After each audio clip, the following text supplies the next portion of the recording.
Hello everyone, and tonight we're going to be making a corned beef hash, but I'm going to elevate it as far as I possibly can. So, primary three ingredients: corned beef, an onion, some potatoes. So, what we're asking ourselves is what can we do with this to make this a kind of a treat luxury meal? So, to find that out, you're going to have to watch the rest of the video. So, first thing I'm going to do is I'm going to get everything all prep done. Onion chopped fine, and I'm going to cube the corned beef and cube the potato really small. But there's going to be a reason for that, and I'll go into that in a few moments. So I'm going to come back shortly after I've done the prep, and we'll have a bit discuss about why we're doing that. And we're back. So I've prepared all my ingredients. I have the water boiling for the potatoes, and I have the pan. I have the hot fat on the pan. Now, so let's talk about what we're doing. So I cut everything quite small. Now, what I want is as much surface area as possible, because surface area means places I can get flavour on. Chop the onion small. And I've chopped the corned beef quite small as well. Now, until I'm ready to cook it, that corned beef is going in the fridge. So I'm going to do that now.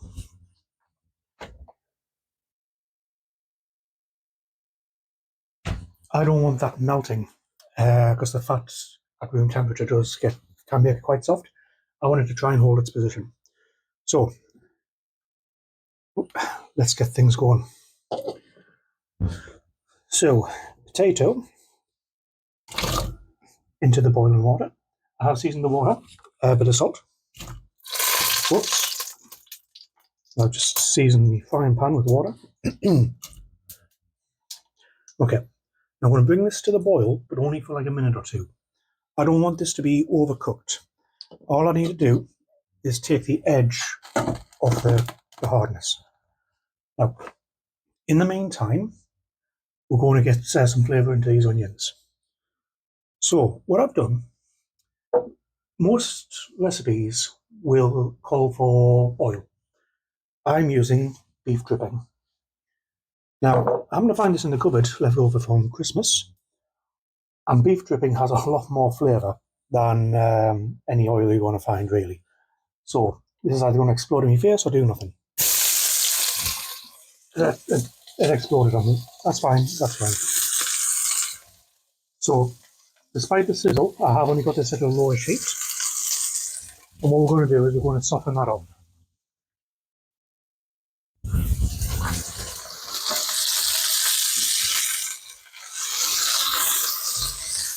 I realise you can't see. I'm going to move my cutting board and I'll move the camera. You can see both pans. Okay.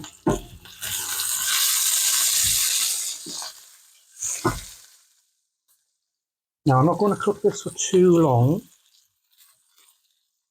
I actually don't want this to crisp off, I want it soft. I am, however, going to start to add some flavour in. I already salted the oil. I'm going to add some Worcestershire sauce in to the onions.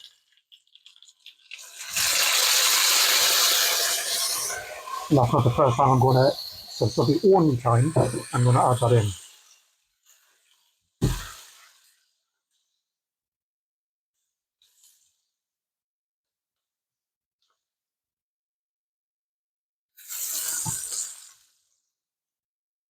Now, there is an annoying thing about most hobs, and that some of them get hotter faster than others. I mean, there's only, that's on like the fourth thing, there's hardly any heat coming off that. So just transfer that over. I'm going to get the good hob under boil. Yeah. Okay.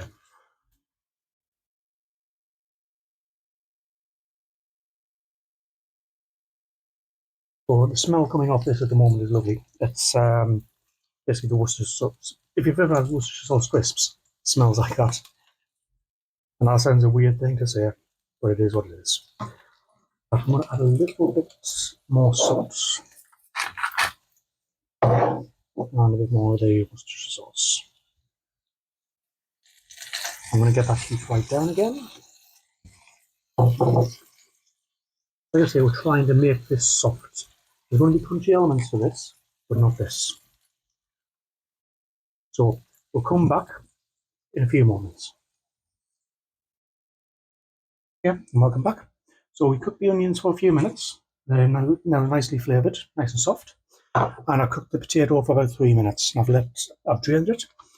And what we're going to do now is using the same oil that I used for the onions. So it's now flavoured with a bit of onion and with the beef tallow, the beef fat, sorry, and the Worcestershire sauce. I'm going to get this straight in. Again, a nice sizzle there.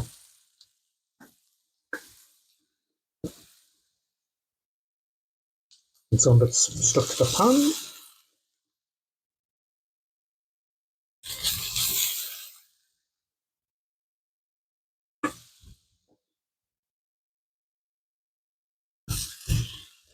Okay. So what we're going to do now is I'm going to let this cook in the oil. And what I'm going for is effectively an old school chip shop style chip. So potato cooked in beef fat. So sizzling away there. I am going to move it around in the pan, but only now and then. So I do want to get a good fat covering, but I don't want to overwork this. I want it to stay as lumps as best I can. I may add a little bit extra fat because it's going to get soaked up really quick. But I'm going to cook that, and then we'll come back and we'll do the next part. Yeah, and welcome back. So I've cooked the potatoes, and you can hopefully see they've got quite a bit of colour on them now. And these taste absolutely amazing. I wish we still cooked our chips and beef dripping. Fantastic. So last thing we need to cook for our main ingredients is our corned beef. I've got this out of the fridge. I want to get this on the pan. I want to try and get like a crisp on it. That might work, it might not, but let's see.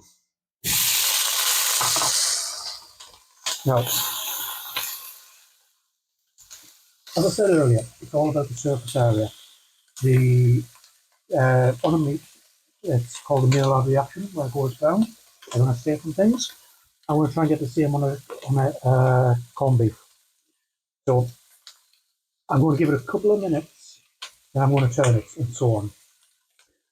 So we'll do that. I want to leave the camera on, but I will cut out a lot of the boring stuff.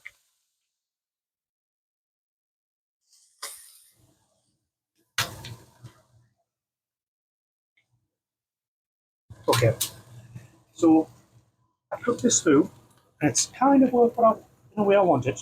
It did break down, but there is bits where there's like a browning effect on, which is exactly what I wanted.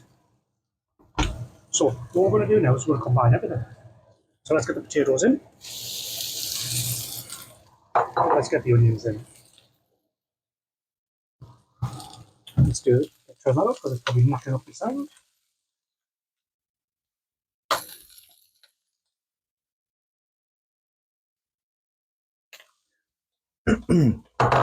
Okay, so let's get this mixed through.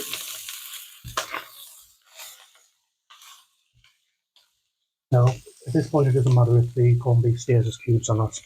I'd probably prefer it if it didn't.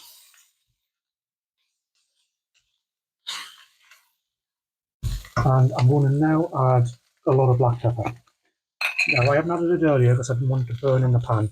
Now is a good time. Now, I love black pepper, so I'm not going to spare on this.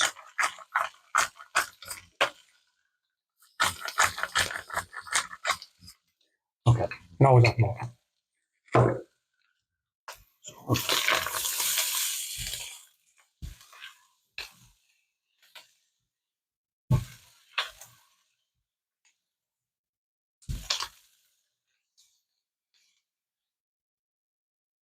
Okay, so I'm going to say, as far as the corned beef hash is done, yeah. Okay, so I'm going to say, as far as the corned beef hash is concerned, that's now done. So what I'm going to do is I'm going to plate this up, and then I'm going to fry an egg and add that onto the top. Then we'll come back for a taste test. Yeah, and welcome back. So here we have our final product. So we've got our crispy egg, and we've got all our meat and potato and onion all cooked together. Got a little dollop of brown sauce there. So let's see how this works.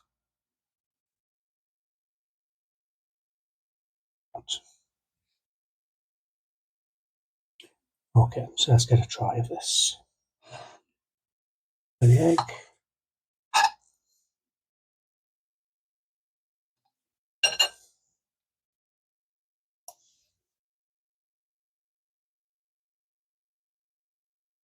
I mean, that's just delicious. No, there's not many words you can use to describe this. Because you've got the richness, not only of the egg, but of the beef dripping potatoes. The corned beef, because I've got the slight crisp on it, got a stronger flavour than it normally would. This might be better off eating with a spoon, admittedly. And a touch of that. Brown sauce gives an extra element. I don't think it's fully needed. This is just pure comfort.